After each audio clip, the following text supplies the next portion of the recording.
Assalamu alaikum. Hopefully you guys will be safe and sound. آج ہم discuss کریں گے دا کروسیبل بائی آرتھر ملر.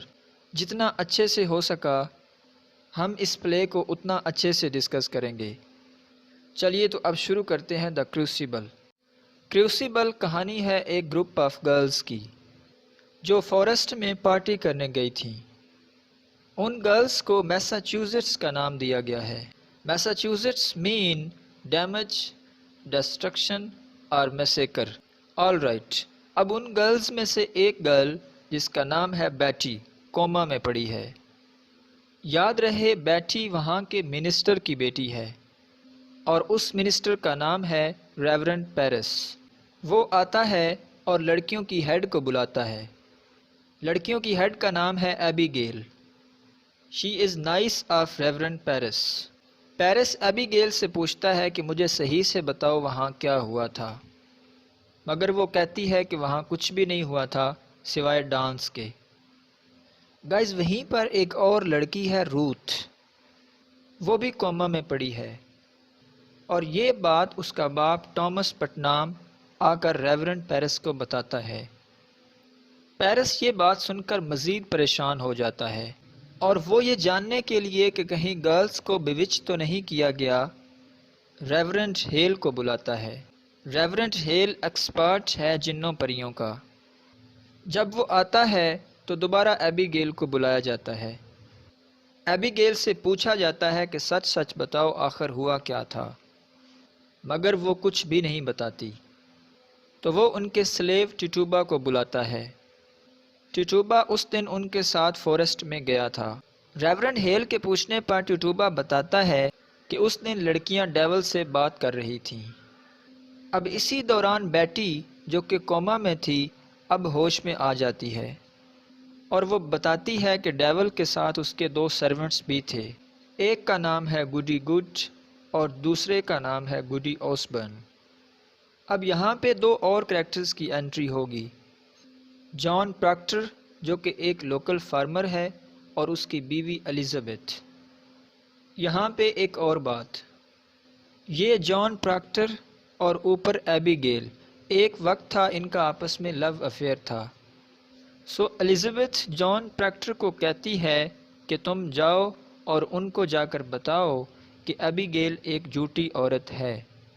اب یہیں پر 3 اور کریکٹرز آتے ہیں. ایک ہے میری وارن جو کہ الزبتھ اور جان پراکٹر کی سرونٹ ہے اور باقی 2 گائلز کورے اور فرانسس نرس.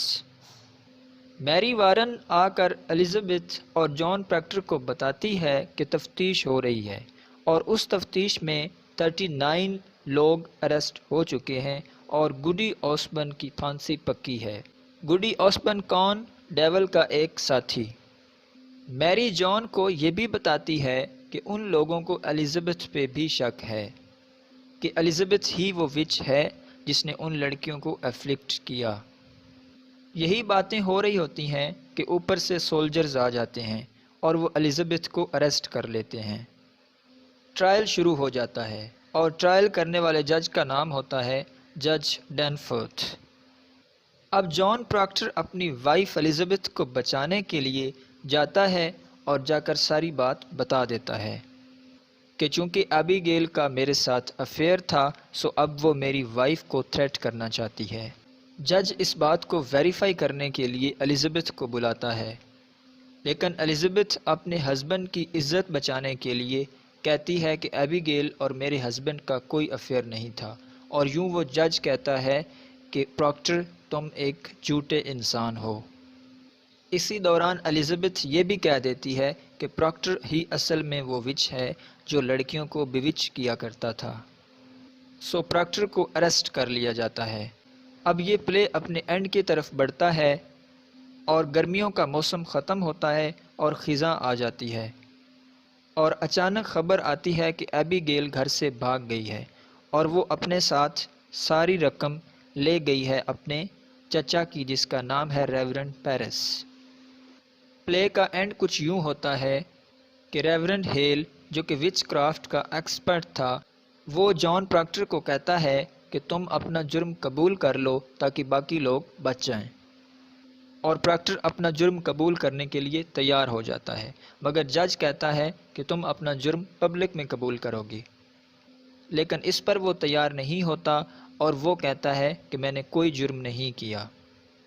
آخر میں اس پلے کی ٹریجک اینڈ ہوتی ہے جب پراکٹر کو پھانسی گھاٹ کی طرف لے جایا جا رہا ہوتا ہے۔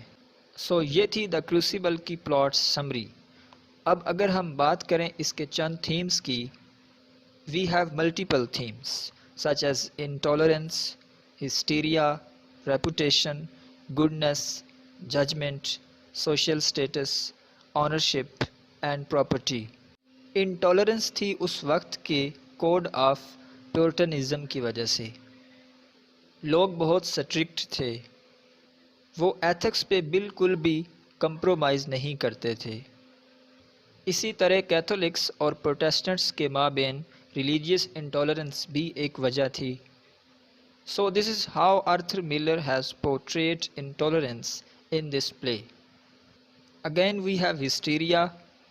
مذہب کے ارد گرد ایک اورا کریٹ کیا گیا تھا، اس نے لوگوں سے سوچنے اور سمجھنے کی صلاحیت کو چھین لیا۔ They were all together as cat's paw to religion. This is how this theme is portrayed in the Crucible. Next we have reputation and goodness. They are altogether same. Reputation مطلب میں، یعنی ایک انا جو لوگوں کو حقیر سمجھنے پر مجبور کرتی ہے۔ Now the reason why it is adopted is to become good. کہ میں بہت اچھا ہوں، باقی لوگ برے ہیں۔